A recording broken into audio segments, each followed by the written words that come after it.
जमलेल्या माझ्या तमाम हिंदू बांधवांनो, भगिनींनो आणि मातांनो, राज ठाकरेंचं नेमकं काय ठरलं?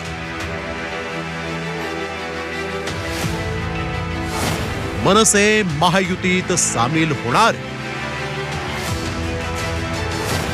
गुढीपाडव्याला राज ठाकरे सीमोल्लंघन करणार?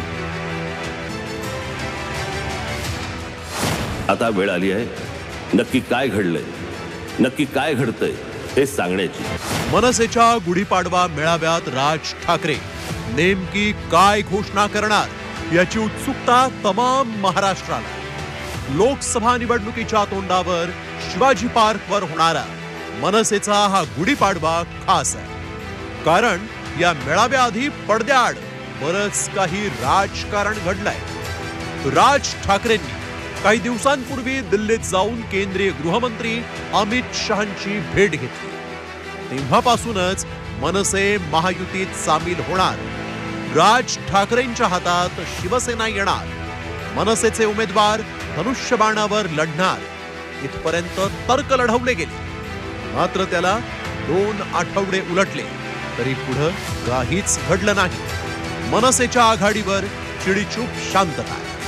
बंद दाराआड नेमकी काय चर्चा झाली, काय वचनं दिली हे काहीच समजू शकलेलं नाही. दरम्यान मनसे महायुतीत सहभागी होणार असल्याचे संकेत उपमुख्यमंत्री देवेंद्र फडणवीसांनी दिले आहेत. श्री राज ठाकरे आणि त्यांची महाराष्ट्र नवनिर्माण सेना ही देखील महायुतीसोबत त्या ठिकाणी राहील.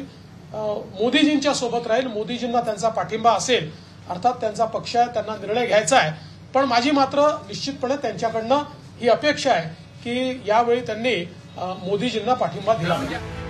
मनसे महायुतीत सामील झाली तर त्यामुळे महाराष्ट्राच्या राजकारणावर काय परिणाम होऊ शकतात ते पाहूया. महायुतीत नवे ठाकरे आले तर राज ठाकरेंच्या रूपानं चौथा भिडू महायुतीत आल्यास लोकसभा निवडणुकीची गणितं बदलू शकतात. मनसे सोबत आल्यास मुंबई, पुणे, नाशिक, संभाजीनगर या ठिकाणी महायुतीच्या उमेदवारांना फायदा होऊ शकतो असा अंदाज आहे. लोकसभेसह विधानसभा आणि महापालिका निवडणुकीत मनसेमुळे महायुती बळकट होईल. राज्याच्या राजकारणामध्ये मनसे भाजपबरोबर जाण्याची शक्यता चित्र स्पष्टपणे दिसतं याच्यामध्ये. आता माझ्या माहितीप्रमाणे मनसेने 3 जागा मागितल्या होत्या. त्यापैकी 2 जागा त्यांना मिळाल्याचं माझी माहिती आहे. त्याच्यामध्ये उत्तर पश्चिम मुंबईमध्ये त्यांना मिळालेली आहे. तिथून कदाचित शालिनी ठाकरे ह्या उमेदवार असतील आणि दक्षिण मुंबईमध्ये बाळा नांदगावकर हेच उमेदवार असण्याची शक्यता आहे. नरेंद्र मोदी पंतप्रधान व्हावेत अशी भूमिका सर्वात आधी 2011 साली मनसे अध्यक्ष राज ठाकरेंनीच मांडली होती. त्यानंतर ती आपली चूक होती असंही त्यांनी जाहीर केलं. आता पुन्हा एकदा हिंदू जननायक राज ठाकरे आणि भाजप नेत्यांमधली जवळीक वाढू लागली आहे.